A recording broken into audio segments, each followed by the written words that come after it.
please welcome back David Agger, Dan Saphir, and welcome Jackie Saphir and Kayla Espinoza.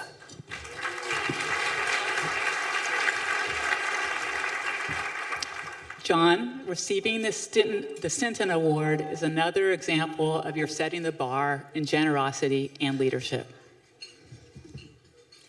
Thank you, John, for all of your contributions, and here's to many more rounds of L'Adore Vador leadership.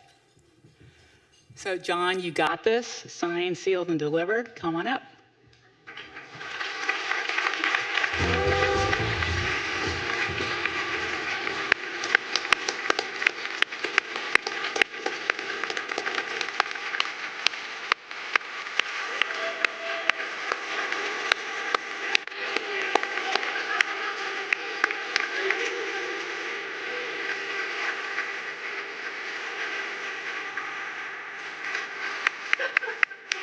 That's my award.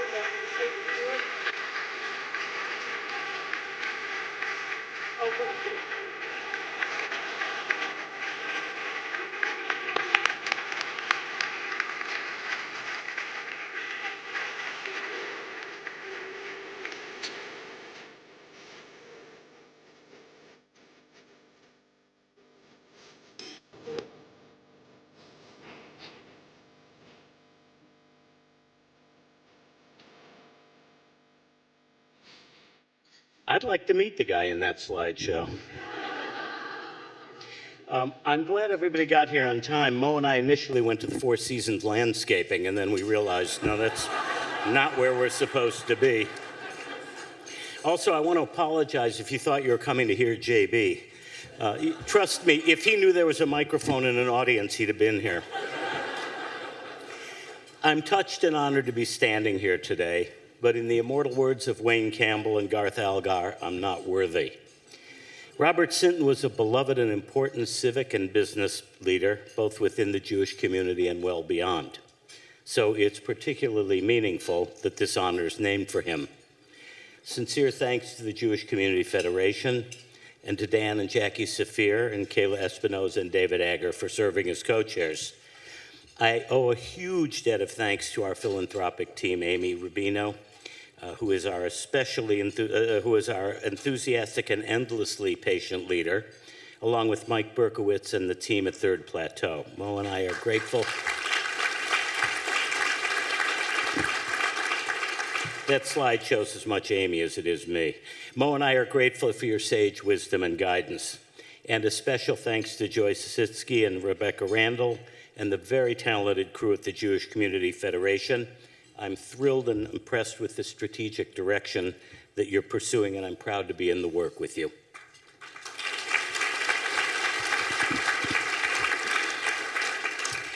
Truth be told, I'm both humbled and a bit embarrassed by this recognition. It's long been my view that doing this work is, given the resources to do so, simply what one should be doing. That I'm being honored for my efforts is the proverbial icing on the philanthropic cake, and those who know me know I don't take the term cake lightly. The starting gun for all of this was fired by Phyllis Cook. Phyllis and her late great husband David have been part of my family's story for dating back to the 60s. It was Phyllis who stealthily drew me into the community. She saw something in me that I didn't, and as many of you know, arguing with Phyllis is simply not a useful exercise. So more or less, I did as she instructed, and one day I woke up and I was president of Federation. The path from then to now has been exceptionally meaningful and informs a lot of my life. So if this were the Oscars, I would raise my statuette and I would say, Phyllis, this is yours too.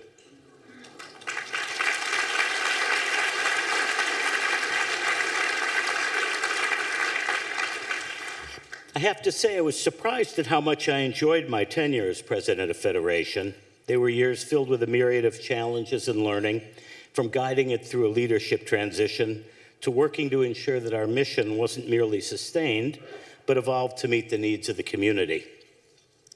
That's the fancy version. As I told my successor, Jim Koshland, I broke it, now you gotta fix it. I consider myself a student of history, which is probably a result of my family's journey from a shtetl in Kiev to America, specifically Chicago. It was the struggles and persecution heaped on my family, on my forebears, that made me realize at a young age, there but by the grace of God go I. My great-grandfather Nicholas, then 9 years old, fled Russia with his father Jacob and brother Abram to escape the pogroms of 1881. It was Nicholas who instilled in our family the responsibilities and joys of giving.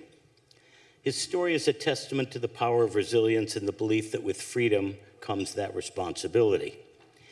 By leaps and bounds, my all-time favorite book is his autobiography he wrote for our family entitled 70 It opens with his earliest recollection of a 2-room wood frame house with painted mud floors and ends with the 1941 graduation of his grandson, my father, Jay, from Northwestern.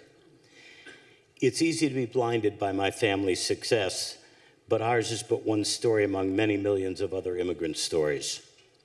One passage has stuck with me since I first read his book. Nicholas wrote, "Ever since my arrival in America, and particularly since I began to feel the ground under my feet, I had a deep feeling of sympathy for these questing strangers on America's shores. I wanted to assist them if I could, remembering my own journey and the hardships I endured as a boy. I felt that if ever I could do so little to make the lot of other newcomers more pleasant during the early years of their stay here, if I could but see that young Jewish children were properly cared for, I would be satisfying one of the most earnest wishes of my heart. I hope I've done Nicholas proud." I've learned from so many of you in this community, but I especially want to recognize Barney Osher, who's been my no BS, unfailingly wonderful mentor for 30 years. I'm honored to serve on the Osher Foundation board and to have a front row seat to the work of one of the greats. Barney taught me many things, but one stands out. Early on, Barney said to me, "Pritzker, you can mean a little to a lot or a lot to just a few, and that requires 3 things. Focus, focus, focus." Barney couldn't be with us today, but I also hope Barney's proud. Robert Sinton imparted to us the importance of being involved in both the secular and Jewish communities. Not only is it good for our people to be part of the broader civic life, but it's good for American civic life to have the Jewish community actively involved. Most of us here have lived in what has been a golden period for Jews, but the alarming rise of anti-Semitism puts that at risk.